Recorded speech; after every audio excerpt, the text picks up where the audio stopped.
The second half of Young Justice Season 4 Phantoms returned this week to HBO Max, and we got not one but 3 brand new episodes. I'm Cape Joel, and in case this is your first time here, this is the video series where I give my thoughts and feelings on the episode that was, as well as shouting out any comic book Easter eggs or references I can find. So with that out of the way, let's get right to it, shall we? Episode 14 was called Nautical Twilight, and it kicked off a brand new arc focused on Atlantis and its related characters, while also introducing several brand new B, C, and even D plots for us to enjoy. As we join the story proper, we check in with Calder not long after he and Nightwing informed Artemis of Connor's supposed death on Mars. Dick, in a real nice piece of characterization, mentions that the team always seems to lean on Calder. He's always been the adult in the room. Even amidst all sorts of personal tragedy, he still manages to stay strong and resolute. But that maybe, he should try and take some time to himself to grieve properly before it becomes a problem. Sadly, Calder can't do any of that because he's needed back at Atlantis right away. The leaders of the other states are meeting in the capital soon to discuss their many grievances with King Aryan. And for such a big event, the current Aquaman and Minister of Justice should most definitely be on hand. The meeting itself is actually amazing too from a comic fan standpoint because we get so many different Aquaman comic deep cuts and references. There's Topo, Arthur's Golden Age sidekick who we've seen before, as well as the Young Justice debut of King Shark, and I'm pretty sure one of those ladies is actually a new version of the original Aqua Girl. Now what exactly is everyone fighting about right now? Well, the same thing everyone is mad about, the eternal struggle between the haves and have-nots, which will be familiar if you remember the Mars arc because that informs so much of that story. These societal issues are only made worse too amongst the friends and former schoolmates by the hanging specter of the surface world and their continuing pollution of the ocean, something that King Aryan just seems to be unable to stop despite his best efforts. This big meeting also serves as a great opportunity to catch up with old faces like Lagoon Boy, who is not only married with a child on the way, but he's also in a polyamorous marriage, no less. That also just happens to be Arthur Curry Jr. with him, a character who I'm sure is stoked to actually be alive in this show's continuity and not dead, which, as comic readers will tell you, is probably the only thing Arthur Curry Jr. is famous for. And why yes, in the comic books right now, Mira and Arthur are parents again, but to a daughter this time. Then of course there's also Dolphin, who after being adopted by Calder and his parents is very happy to take the sisterly role to the new Aquaman. In fact, all of these young people in Atlantis are basically their own aquatic version of Young Justice at a point. Oh, but that's just the main story. At the other end of things, we have Superboy Connor Kent, who awakens in some sort of limbo realm, the same one we saw when the series went on break. He's not alone there either. Phantom Girl of the Legion is there too. Unfortunately, she's out cold and no real help to Superboy. This storyline actually goes through all 3 new episodes and involves Connor trying to escape this place as well as grapple with whether or not he is alive or dead. I like the writing here because even though Superboy doesn't know what's going on, he still tries his best to save Phantom Girl, showing that once a hero, always a hero, no matter the given situation. There's some creative action here on display as well, mostly involving a monster that seems to be attracted to Connor's rage, as well as some hallucinations later on of his friends and family back home. It is perhaps important to note that while Megan, Superman, and Match are all rendered in color when Connor meets them, he also meets with Wally West, whose color palette matches his own, meaning that maybe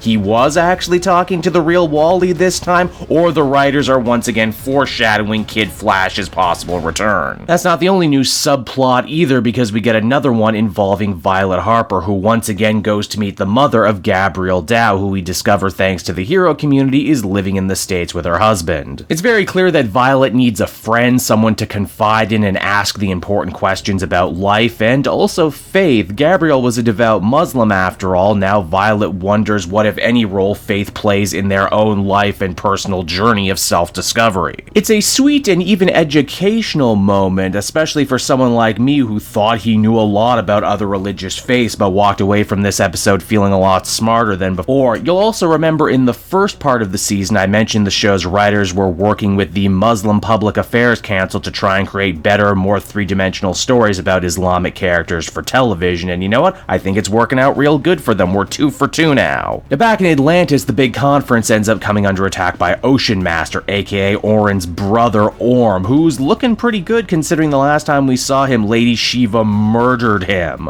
At first I thought he must be a shapeshifter or an imposter under the mask, but after getting run off by the United Heroes and a mysterious hooded man with strange magical powers, it's revealed that this is indeed Orm under the mask, or at least someone who looks just like him. This all of course takes us into episode 15, Ebb Tide. King Orin and the others try and pick up the pieces following the attack, but none of it makes sense. Ocean Master is a schemer, not the kind to attack outright. Worse still, the attack has rattled people's already shaky faith in the king. Orin gets a really strong moment here where he says that back when he was Aquaman, people only complained that he was neglecting his kingdom, but now that he is king 24/7, they say that he only cares about the capital city and nothing else. You really do feel like he misses being a hero and not playing politics, a fact that very much follows Orin through the other episodes. And hey, speaking of character development, this episode also gives us a look into the early years of Calderon and the origins of his workaholic nature. Apparently when he was a boy, his dad had trouble finding work and often fell in with Aquaman villains like Black Manta. His mother also suffered in silence from depression, meaning that Calder was essentially forced to grow up before his time, which might explain why he takes on so much even when it's very clear it's not healthy for him. Now Mira mentions that this attack and the strange magic user might be connected to a prophecy from the Widowhood. The show never actually tells you who the Widowhood are, but I can do it. They're actually a fairly new concept from 2016. Basically, they're a bunch of well-revered water nuns. The prophecy essentially states that one day a stranger would come, the waters would turn red, 3 heroes would defend the city, and of those 3, one would be crowned the undisputed king of Atlantis with the ancient crown of Aryan. Naturally, King Orin thinks the timing of all these events are highly suspect and probably part of a bigger ploy by his brother Ocean Master, but still, you feel Orin worries about a world wherein he's not only not Aquaman, but not King of Atlantis. After all, what would he be without those 2 defining things? And with that, we take a look at Ebb Tide's B-plot, which actually moves ahead the Legion of Superhero stuff in a big bad way. You see, Saturn Girl and Chameleon Boy are forced to come clean to Superman himself about why they're in this time period, and as many fans have already guessed, it has to do with saving the life of Superboy. In fact, they saved it at the embassy fight last season, it's just we didn't know about it until right now. As they tell it, Connor does something in the not too distant future that will be so important it leads to the creation of the Legion itself. Of course, time travel rules state that they just can't tell Superman what this is, but they hope that he'll be able to take Connor's place at the right place in the right time, now that Superboy and Phantom Girl both seem to be MIA. Superman agrees to help, but after he leaves, Saturn and Chameleon wonder if this is enough and decide to instead look up the current Kid Flash for help. The big climax of this episode comes when we realize the events of this episode actually take place concurrently to Zatanna's big magic arc, meaning Calder and the others are forced to defend the city from getting destroyed by one of those flaming demon marks. The worst part is that this mark seems to be the thing that turns the water red, completing the next part of the prophecy. In the end, the heroes only manage to save the day by briefly joining forces with Ocean Master and the Mystery Man, in doing so completing the third part of the prophecy. Once again, Ocean Master is defeated by the combined forces of the heroes, as well as this mystery guy who is ultimately revealed to be King Aryan himself. Yes, that's right. Which, might I say, Aryan being here and now answers probably one of the biggest and hotly contested fan questions from the last arc, and that is, if King Aryan was so great, so powerful, such a son of Vandal Savage, how could he have been killed by a falling rock and drowning? The answer is, he didn't die, he's still alive and has been wandering the seas this whole time in shame. And it's this major revelation that takes us into the finale of this 3-episode pack, Emergency Dive. Basically, the question is now that if the first king has returned and the prophecy is all but complete, how will regular people of Atlantis go on? Some folks are already clamoring for him to be put on the throne, even though Aryan himself is uninterested and deeply, deeply tired. In fact, you can draw some very nice parallels between him, Calder, and Orin himself, all feeling the effects of basically carrying the world on their shoulders for years. Now, while Aryan passes many of the tests, the only way people can know for sure if he's the real deal is if they can reclaim his ancient crown, an artifact long thought lost to Zebel rebels, aka Queen Mara's hometown, a place ruled by her deeply militarized and untrusting father,